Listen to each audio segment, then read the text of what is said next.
कहाँ से आती हैं आप? नावकोठी से। नावकोठी से। अभी तक 5 चैप्टर हम आपको पढ़ाए हैं। उस 5 चैप्टर में से एक एक क्वेश्चन हम सभी चैप्टर से पूछेंगे। उम्मीद करेंगे कि आप 5 का 5 आंसर दें। अगर 5 का 5 सही देते हैं तो आपको एक पेन देंगे, ठीक है ना?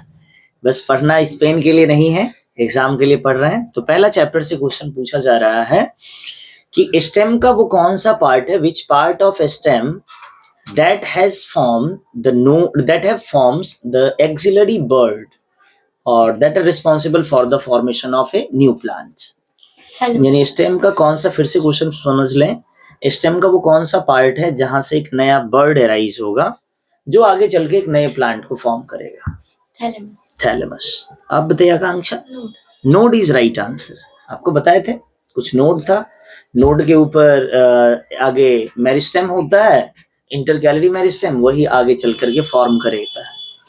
दूसरा क्वेश्चन है अंबिका, दूसरा नंबर चैप्टर से, कि आप हमें ये बताइए कि जो माइक्रोपाइलर एंड होता है ओव्यूल का, उसके अपोजिट एंड का नाम क्या देते हैं? कलेजल एंड। सही है। आप हमें बताइए कि एक पेरिस्पर्म वाले सीड का एग्जांपल बताइए। पेरिस्पर्म। बनाना। बनाना। आप बताइए पेरिस्पर्म का। पेरिस्पर्म होता क्या है, सुन लीजिए। अगर किसी सीड का न्यूक्लियस अगर बचा रह जाता है तो वही क्या कहलाता है? पेरिस्पर्म। बताइए। कोकोनट। सही आंसर। आप में से कोई? बीट रूट और ब्लैक पेपर।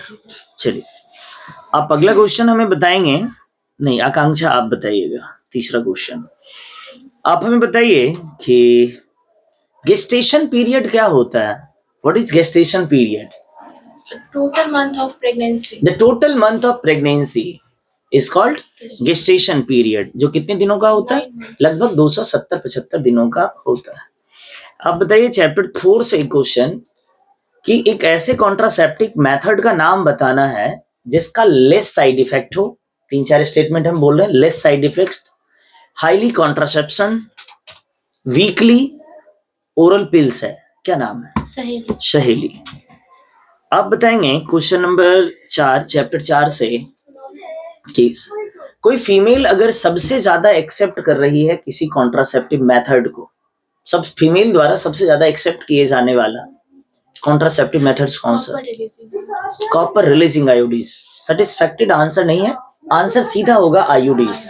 चाहे वो हार्मोनल हो सकता है, चाहे वो कॉपर रिलीजिंग हो सकता है, या नॉन मेडिकेटेड हो सकता है। चलो मैं सही मान रहा हूँ। आप बताइए चैप्टर 5 से कि मेंडल जो पी पर एक्सपेरिमेंट किया था उसका साइंटिफिक नाम क्या था? Pisum sativum. अब बताइए how many chromosomes are in plants? कितने क्रोमोसोम होते हैं इस प्लांट के अंदर, पी प्लांट के अंदर? सही आंसर था 7 पेयर।